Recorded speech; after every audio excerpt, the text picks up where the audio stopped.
Hello everyone, welcome along to the fourth and final day of our festival preview. The Blue Ribbon event Gold Cup takes centre stage, but we kick things off with the Triumph Hurdle here. Two joint favourites at the moment at the top of the market in the form of Blood Destiny and Lossiemouth, both trained, of course, by Willie Mullins.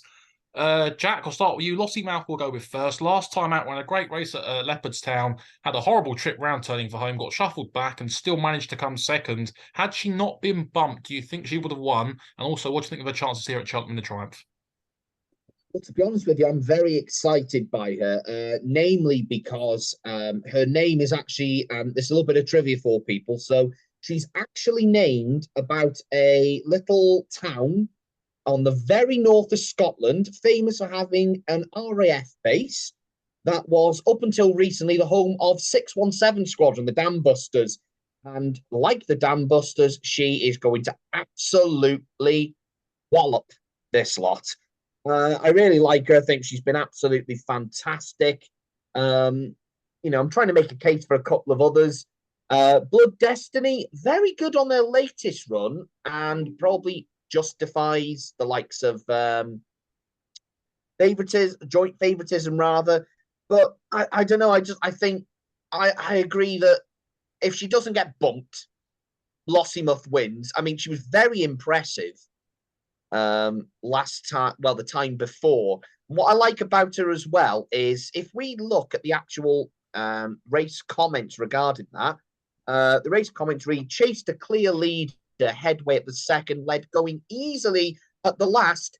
Usually the second last pushed out and went clear running easily. Now we all know that it's the Triumph Hurdle. The hurdle track at Cheltenham on the new course is not so much of a jumping test as it is on the old course. They're very spaced out. That will work to her advantage. And I think the fact that she got bumped will only aid the running of her because they'll be very wary of that. Everyone will be trying to bump her, get her boxed in. The jockey's not going to allow that. So in a race that didn't really catch much of the eye, including a horse that cannot jump in scriptwriter, I think it's Lossiemouth for me. Okay, Tom, anything to add to that? We mentioned about scriptwriter again. I was at Kempton for the Adonis, and his jumping's been a problem all season, in my opinion. Was a very smart horse on the flat when trained by Aidan O'Brien, but until he learns how to jump, he's not going to be winning at the top level. That is for sure. Um, well, yeah, unfortunately. Shame really because he's got an engine underneath him, but he just needs to jump to get into contention. Now, another piece of trivia about Lossiemouth, who is going to be my pick actually, is that myself and Jack have actually flown in when they used to fly the Sea King helicopter, big yellow rescue ones, on a training mission. So yeah, there's another piece of trivia. If ever asked in a quiz, I mean, we're not exactly planning a quiz. But yeah, it's I just think it's hers to lose if it is. She can, yeah, if she gets she gets a nice bit of form in place. She was unlucky running last time, and you still think that these French bred horses, when they're juveniles, they present a massive danger. There is actually one over in France now, which won recently, who I thought if they'd have come over, they were originally sold at Yorton. If they'd have come back over, then that would have been. I think it's called Jetatonic or something. But yeah, it's just the standard of the French juvenile and whatnot. They seem to have an edge in this case, and I'd be tempted to say Lossiemouth has that edge. So yeah, I'd definitely go for her. Okay, perfect. Now moves us into the county hurdle. Now, the top two at the market here, Filey Bay and Sharjah. Filey Bay, of course, ran a brilliant race at Newbury last time in Behold Lorcan Risk in the Betfair hurdle. But we'll start with Sharjah, a horse who's very classy in his pomp. He's now 10 years old, now into a handicap, or looks likely to be in a handicap for the first time, at Cheltenham anyway. 11 stone 12, massive weight here. Jack, would you give Sharjah any sort of chance in this? Formerly classed horse anyway. Charger for me, when I actually took a look at this race, I couldn't believe how many top class horses are entered in this. I mean, you've got Charger, you've got Zanna here, isn't it? Pied Piper. You know, this is a handicap that is anything other than a Premier handicap. If there's a Grade 1 handicap ever in the world, this is it. I mean, it's absolutely ridiculous. Charger, would I go for them? I wouldn't, although they're very attractive 10 to 1 each way. Danny here, I think, is very vulnerable, especially as they've thrown in on their last 6 runs, 3rd, disqualified, fell, 7th, hold up, 5th. Not really not really going form wise. I'm just going to see, just off the top of my head, because I did write this before the announcement of that. Nope, thank God they're still in and they're guaranteed a run. Right, I'm going to tell you my pick. So I really like the chances of very consistent sort in Pinkerton for, again, Team Ireland. Has been, and I use the word consistent. I mean, the last 5 runs, third, second, third, including their first run this season at Down Royal in what is a very competitive handicap. They were 3rd, beaten a neck. 3rd, beaten a neck. I mean, come on. That horse was Nibiru that won that race. Now, Nibiru, although their run after Down Royal was unfortunately nothing to shout about. They were beaten 36 lengths. They then came back 6th, 17.5 lengths beaten by Winter Fog. But then the really impressive form is they were 2nd, 3 3/4 lengths to Gaelic Warrior at Leopardstown. There's no Gaelic Warrior in this, and the fact that Pinkerton was only just a little bit behind Nibiru says to me, especially they've got a cracking weight of 10 stone 12. They're guaranteed a run because they're number 24. And I will be looking to banish the demons of a few years ago when I had a little flutter on a certain Eclair de Bovo, who was absolutely cruising going to the last and then hardly took off, an unseated rider. And Tom, would you like to say anything in that within the field you'd like to add? I mean, there's a whole host of good horses. What do you think of Alcan Risk here? Won the Betfair Hurdle last time. He's going to go for this, I think. He was entered in the plate, I think, over fences, but he's going to come here instead. What do we make of him to go alongside and think you fancy in this? Yeah, he was in the Grand Annual. Grand Sorry, Annual, that was it. Yeah, Grand Annual. But interestingly, that he's come here. The only downside to his run, I like his form. He's been consistent, but he has gone up £9. Whereas the 2nd place horse, Filey Bay, gone up only £4 difference. So the thing is, Filey Bay is consistent, but it's too short in the back, I think, for a serious prospect. I need another look at it each way, but I still can't believe that a certain Pied Piper of near enough top weight is 16 to 1. I'd just like to add one thing here. Sorry, I do apologise for interrupting. There seems to be a bit of a form horse in this race, and it's Hunter's Yarn for Willie Mullins. Now, another thing I saw just before this preview started was that connections of Hunter's Yarn are slightly concerned about his jumping with 26 horses in the race. But when they said they were concerned, the presenter, again, I forget who it was, just simply turned around and said, yes, but you've got a stone in hand. So as a result, I'm going to throw this over to Luca. What do you think about Hunter's Yarn's chances? He's not a horse I've really looked at for this race, and it's not a race I've got a massive opinion on here. So, I mean, to be honest, what price is Hunter's Yarn at the moment anyway? He's 9 to 1 with, this is 9s, 10s, he'll be around that. And this is specifically looking at Bet365 that just happened to be the bookmaker up when I popped up Racing Post website just now. Yeah, it's a race I've not got a massive opinion on. And look, he's towards the top of the market. He must have a good chance here, but I'd probably be looking elsewhere, I think, for in this race, really. He's not one that has jumped out at me. I mean, looking just quickly, we'll move on very shortly. Milkwood, I know Neil Mulholland's very keen on his chances. Milkwood, he's been a battle-hardened handicapper for many a year now. And, yeah, look, I haven't got much of an opinion on this at the moment. I'd have to sort of, when declarations come out, have a proper look at this, really. But, yeah, Filey Bay is quickly to round off. He's got a nice weight here of 10 stone 12 at the moment. Was a good second, as we mentioned, in the Betfair Hurdle. Could we see him winning this? Not without a shout. Perfect. Okay, so that will now move us on into the next race here on Gold Cup Day. Bear with me for one moment, please. which is, of course, The P4 race. yes, it is the Albert Bartlett Novices Hurdle, the potato race. Now, there's two actually massive prizes here. I think I've got cracking chances.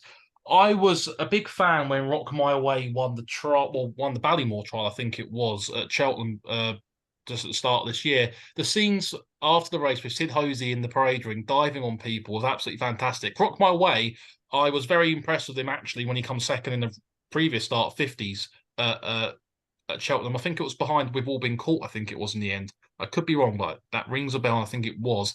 He's very much a big strapping chaser in the making. I'm not too sure who's actually going to ride him because Tom Scudamore formed a very productive partnership with him, but obviously Tom Scudamore's retired, so I'm not too sure who's going to ride him. But at 25 to 1, I think he could have a good chance of hitting the frame. The extended trip should really help the 3 miles too, so I think he's got a nice chance there. I know 3 card Bragg's come out of the Martin Pipe to go to this, so he's also want to talk about quickly. Max McNeil was actually on ITV this afternoon saying it's his best chance in around 10 years. So what do we actually think of 3 card Bragg, Tom? I've not actually looked at any other horses in this race apart from 2. And they are?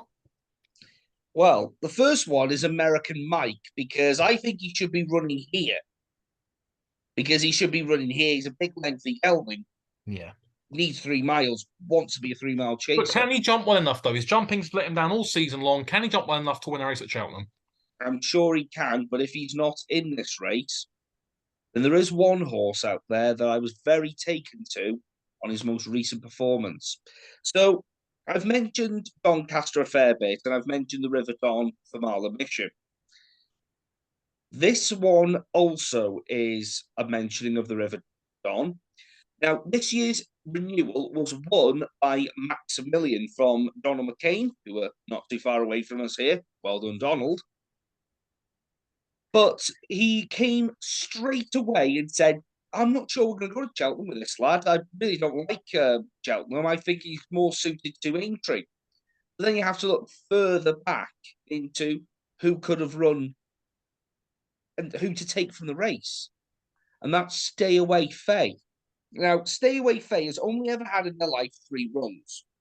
Now, they're 6 years old.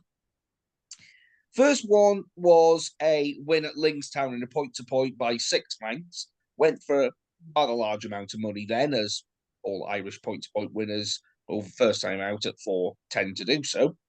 Then went over to Newbury and was very, nice in beating quite a couple of good horses, actually.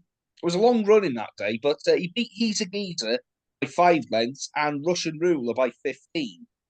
Now, those 2 are good yardsticks. He then goes into the River Don and he was given a decent enough ride by Lorcan. And Lorcan was gutted that he didn't quite meet the last, because if he'd have met that last on a better stride, not quite fiddled his way over it, I'm absolutely certain that Stay Away Faye would have won and would probably be half in price. So as long as that one hasn't taken too much out of him, I can very much see Stay Away Faye running a good race. But I will say this, I expect Stay Away Faye to be a cracking 3-mile chaser. Interesting. And Jack, what would your views be on this Albert Bartlett? Well, to be totally honest with you, I have put Stay Away Faye in this as well. I think the horse is the form behind Maximilian. Obviously, Maximilian's not going for this race, so we don't really know how well that form's going to work out. Just looking at form, though, there is a horse right at the bottom. If you take out their most recent run, in which they stopped quickly, did have a cut on their leg, but otherwise were normal. It's We've All Been Caught. I like him a lot. I think he's a lovely. I like him a lot. I think he's just a lovely horse. I think he can make a nice chaser in the making as well. He's obviously got, he's got course form.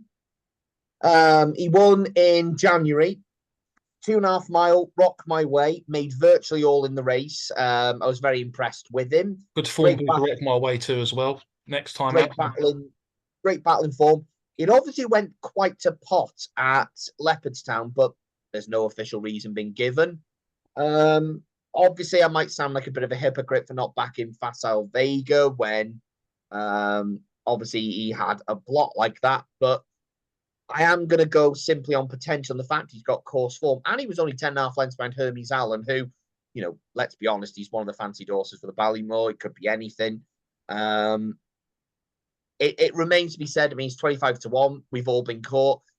I'll have to have another look at it when the full declarations are made, but he'd be one I have an eye on, especially as there's another horse in this race, which I am desperately hoping goes to the Martin Pipe, but more on them later. Yeah, okay, to wrap things up with that race, I'd be on We've All Been Caught Each Way and also Rock My Way Each Way. Two horses. I'd also like to, just before sorry for butting in, no I'd problem. also like to say that I'm sure Chianti Classico will run well. He's another 3-mile chaser in the making. Very nice sort. Plenty of nice prospects going forward from that Albert Bartlett to look forward to over fences hopefully next season then.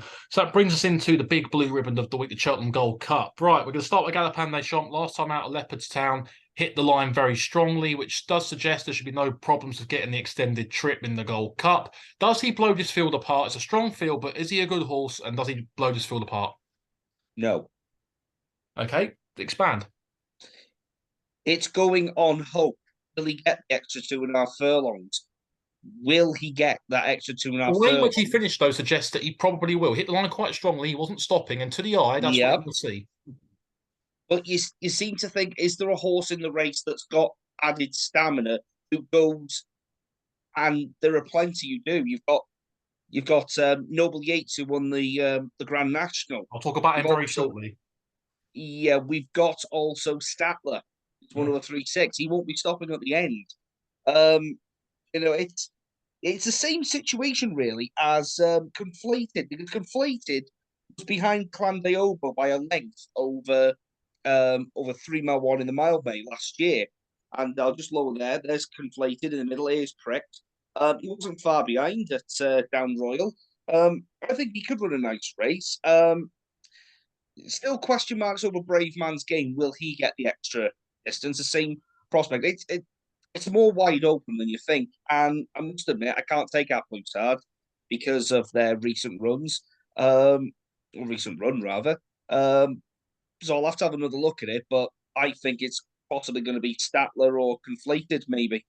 Okay, Jack, I'll bring you into this race now. We'll mention these two quickly. Brave Man's Game looks to be, in my opinion, the best jumper in the race. Was very good at Kempton last time. We saw this before with Silviniaco Conti, winning multiple King Georges. Didn't quite see out the Gold Cup trip. There's plenty of question marks surrounding the trip. Paul Nicholls today was asked about the Cheltenham fact towards Ollie Bell, and he didn't take the question very... You could see there was a little bit of disgruntlement towards it. I showed you the footage and you agreed with me. Absolute Hard again, look, fantastic last season winning this Gold Cup, routed the field. The big question mark is, of course, the Betfair Chase where he underperformed. What are your views on both of these two quickly? Very quickly, I couldn't back Absolute Hard because they've only won once this season. Obviously, pulled up a Haydock. Multiple opportunities to come and race. Obviously, couldn't because the ground was not suitable for whatever reason. Look, I'll be totally honest with you. I saw Brave Man's Game for the first time in my life at Weatherby for the Charlie Hall Chase, and I was super impressed with him. He's a gorgeous, gorgeous horse. He's everything that's been said about Brave Man's Game filling in this season, really improving, maturing, getting bigger, whatever you want to call it, absolutely true. And yes, I did see, obviously, as you stated, the comment that was raised to Paul Nicholls today. I think he has an outstanding chance. It was between him and the horse that I've decided on for this. I think Brave Man's Game has a fantastic chance, and honest to God, I couldn't be happier for the Paul Nicholls team if Brave Man's Game wins, because it would just be fantastic. Going through a few of them, I can't back Galopin Des Champs for the same reason that Tom stated. Plus, he is still not forgiven for that last fence fall. Manila Indo has sort of roared back to form this season in winning the New Year's Day Chase at Tremor. Protectorate, sadly, is out of the reckoning. Noble Yates, you'll talk about. But the horse I am on, and actually, for me, very unlike me, to bet, or rather to pick, in this case, a horse that has been second on their two runs this season. One of them was behind Manila Indo, one of them was behind Galopin Des Champs. But the way that race at Tremor ended up running, he was on the outside of Manila Indo, and anyone who's been to Tremor knows it's up the inside, which is better to be at the finish, especially in the chases, because it turns that way. And as well as that, he was giving Manila Indo £8 and only lost by a neck, and that horse is Statler. I think with the ground as it is, going soft, you're about to make the same sort of case for Noble Yates, but I think that is my chance. Statler, I think this is his year. That's a very good case. Just quickly on Protectorate, you mentioned him. Dan Skelton done this with Lamilos. He come out and said afterwards that he left a little bit on him, as he did with Lamilos too, because Protectorate's race in the Cotswold Chase to me was a very intriguing run. He came down the hill looking like he was going to win the race, then seemed to flatten out, but then seemed to hit the line quite well, in my opinion. So look, he's not my pick for the Gold Cup, but I don't think that prep run was as bad as people might make out it was. But I've been a big fan of Noble Yates for a long while. You both know this. To me, he's very much in the mould of Synchronised. You go back 2011 when Synchronised won the Gold Cup. I look at that run in the Cotswold Chase, and to me, that mirrors exactly what Synchronised was like. If you go back to his Gold Cup win, there wasn't any point in that race where you thought Synchronised was actually going to win the race. I mean, for God's sake, jumping second last for about 5 seconds, the Giant Bolster went to the front, and you all thought, hang on a minute, he's going to cause the biggest shock of the season, whatever it was, to go and win the Gold Cup.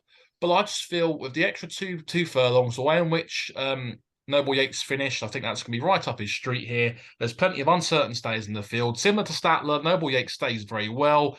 I've got no problem with him running in this and going to the National. Annabelle Fly used to do this continuously each season upon season, would place in the Gold Cup, would run great in the Grand National. It's a perfect prep.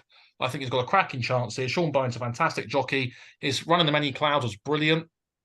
Between the second last and the last and the winning post, the turbos were on. He pulled away comfortably. And look, he's not going to travel. He's never been a strong traveller. He'll probably race behind the bridle at some point, but do not be alarmed. His best work, like Statler, will be at the finish. I think he's got a bit more zip than Statler, which I think will just favour him. He's got a little bit more of a turn of foot, where Statler's a bit more of a plodder. But for me, Noble Yates wins the Gold Cup, I think. Bring it on. Perfect. And that now moves into the Fox Hunters at 4:10. Now, looking through this race here, we've got an absolute stacked card of horses who've been at the top before. Look at the likes of Billaway, last year's winner, Chris's Dream, Secret Investor, for God's sake, not too long ago, ran very well in a Denman Chase about 3 years ago, I think it was. And that had actually been on a slight revival mission since going hunter chasing. We've also got in here the likes of the Storyteller, Black Op. I mean, Brain Power as well for Warren Ewing. Brain Power, where's he come from? Totally forgot he was still racing, to be honest.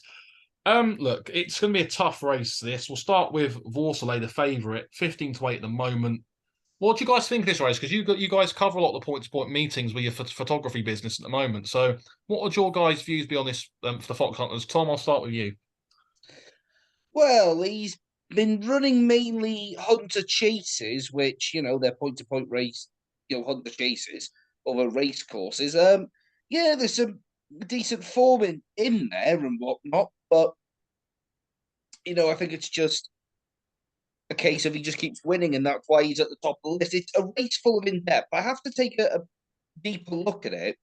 But what I will say is there's a couple of good horses that are really taking my fancy. You've got this famous Clermont, who is absolutely shining at this moment. The Barber team are doing absolutely amazing with them. You got Secret Investor, you've mentioned, with Natalie Parker docked up already. Got Chris's Dreams in there. You got Bob and Co. Brain Power. He's gone off to America and then he comes back. Storytellers in it. Black Op. They got all these amazing horses.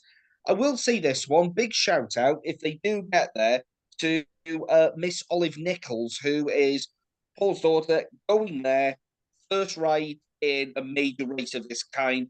She's been a revelation at this moment on the pointing scene. She's won the big one at Larkhill, the Coronation Cup, following in the footsteps of Sam Whaley Cohen, who won it last year. And then, what else did he go and do? Let's be honest. Really hope she has a cracking chance on Shantou Flyer. The one I'm going to look at, though, is the one that I picked for last year, Premier Magic. Now, this lad's won something called the Lady Dudley Cup, which is one of the most prestigious races in point-to-pointing. Think of it as the equivalent of the Cheltenham Gold Cup on a point-to-point track. And that's sort of in the region where we are. It's run every April, so not too far now. Get your tickets now, everyone. It's a cracking day out. And since that run where at Cheltenham, where he'd come into the race winning, then for some reason threw an absolute stinker at Cheltenham, but since then has done exactly what he normally does, which is winning. Now, I'm concerned why he threw in that stinker at Cheltenham. So I'm going to have a little bit of money on because I think at 10 years old, he's still got a decent engine on him, clearly. He's been running in races. I'm just putting this form up now. He's been, after that run at Cheltenham, he went to Edgecut in a 3 mile 5 mixed open and beat Vivaldi Collonge. So, not exactly a slouch. He then goes to Chaddersley on 27th December this year, and he beat a good horse in Mythbuster, who then went on to win. It was in at Cocklebarrow, but fell, and then went on to win another race after that one, not too long ago. And then it's gone over to Garthorpe recently, and again, won by 14 lengths. So still absolute plenty in there. I mean, you're looking through the rest of the list right now. Just scrolling through here. Just admit, surprised that the team at Joe Chair haven't sent Envious Editor over there. Although there isn't one horse there. I'm not sure if he's running at the moment. He won last year at Tabley, and he was another horse that I was expecting to run. I forget his name off the top of my head. Willy Wonga, that's it. I was expecting him to turn up in this race just after this time last year. But yeah, so there's a lot of depth into the race. I will need to have another look at it, but it's nice to see the pointers and the hunters get their time in the sun. So if you go into Cheltenham, all I ask is please don't disappear after the Gold Cup. Go and have your Guinnesses or whatever you want to do. Please give the amateur riders, the hunters, the pointers, please give them your full attention because this is their Gold Cup. This is their big moment. You already suffer enough with media, hardly any media watching the race. You can go and pick holes in the photographer line, for example. There's that many gaps. So just give them their full attention because this could be the biggest moment of their career. And let's be honest, the celebrations afterwards are legendary. Okay, it's brilliant. A lovely, a very good, educated talk there from Tom about it. Jack, we'll wrap this up quite quickly, very shortly. Where would your darts be landing at the moment on this? Well, the first thing I'm going to say is Tom's been reading my blooming notes because everything he said I've included, apart from Forcelay has come into this probably a worthy favourite. Same stable as Winged Leader. It was obviously nailed close home last year by Billaway. I don't fancy Billaway this season. It was between Winged Leader, Vorsley, and my pick for this race, which is actually Famous Claremont. The reason for that simply is Famous Claremont's got some very notable scalps for this, including the aforementioned Joe O'Shea horse Envious Editor. He is actually Envious Editor is due to run at Bangor D tomorrow. Virac, the high-class horse previously trained by Paul Nicholls and who has been somewhat of a prolific point-to-point horse. But the form that I absolutely like, especially on a UK level, is the fact that he beat 16 letters. This is Famous Claremont beating 16 letters. Now, 16 letters is no slouch.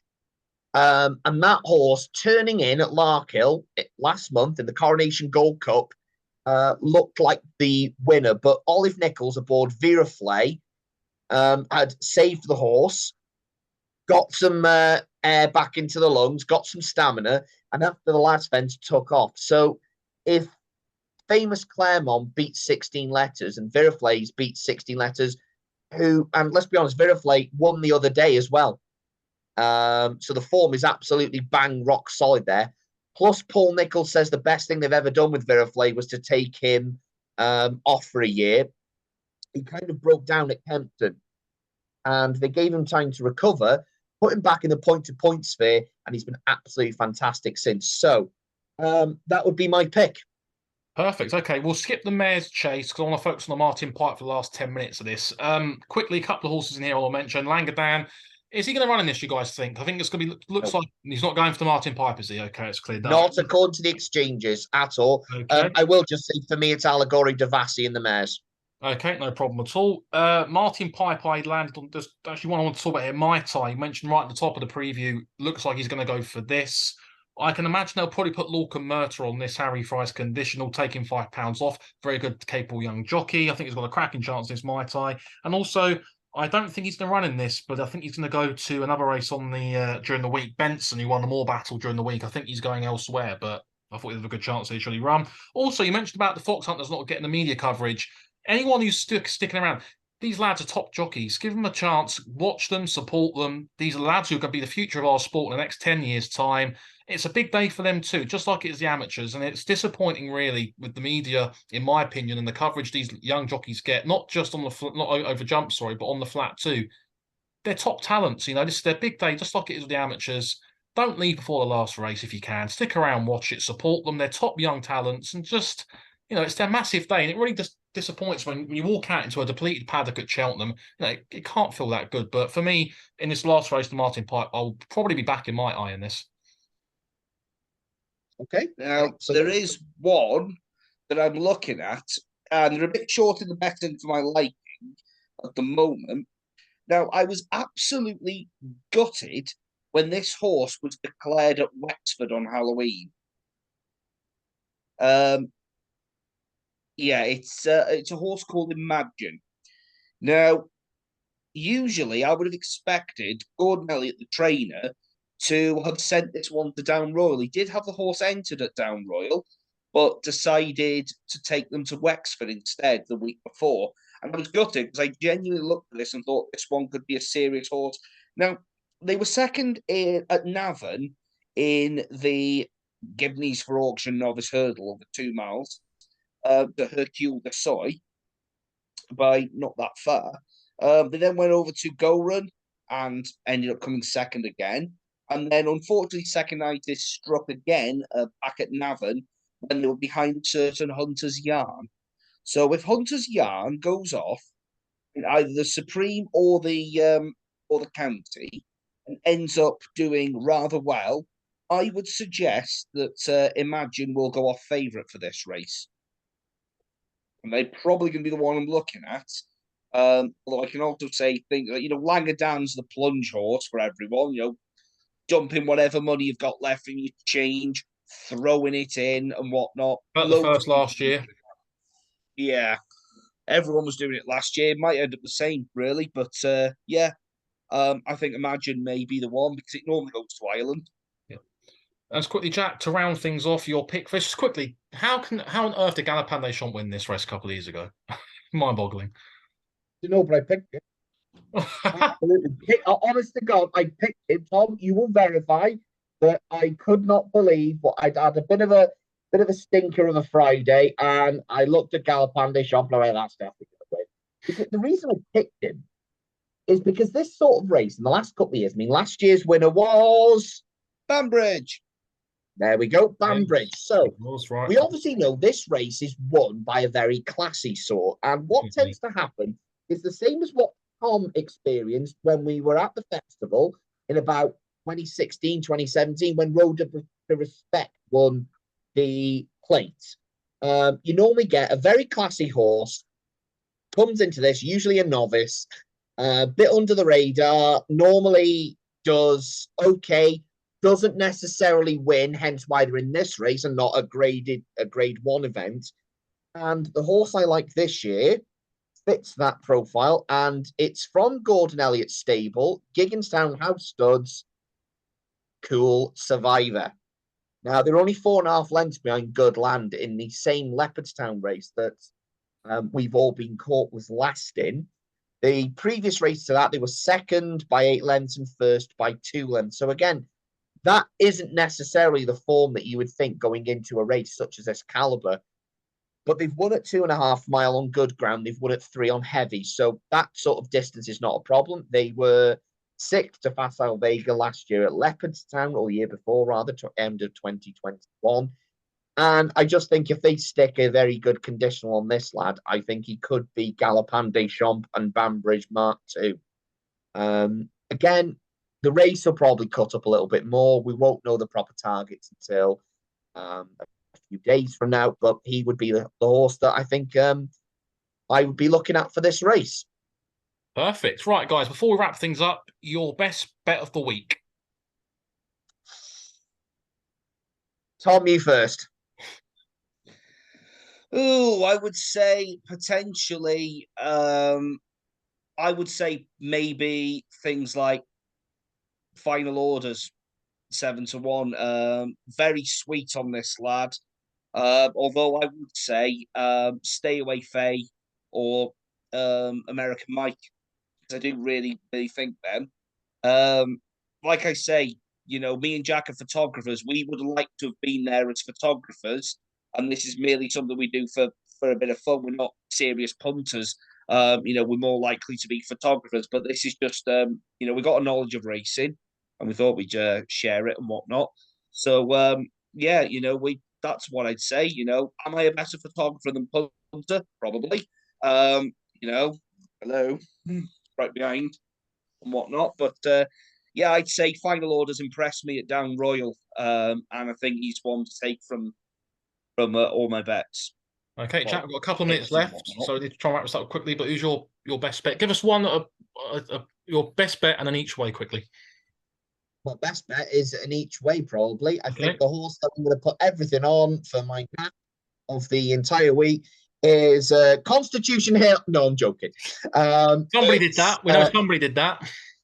Yes, indeed. Somebody did do that. It's going to be Walking on Air in the Pertemps.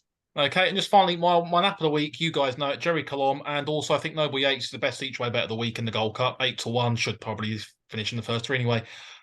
Jack, Tom, thank you both very much for joining me tonight. We got there in the end. We've wrapped it all up. Look, at the end of the day, guys, we're not tie-hard tipsters. We just want to have a bit of fun here. Hopefully, we've pointed you in the direction of a couple of winners, and hopefully you come out this week with your satchels filled up high. But that was our Cheltenham 2023 preview. If you did enjoy it, hit the like button on YouTube as well. Any good comments appreciated. And fingers crossed, we'll all see you back next year. We might do an entry preview for the National. That's still up in the air at the moment, but we might do one for entry. But hopefully, we'll be back again next year.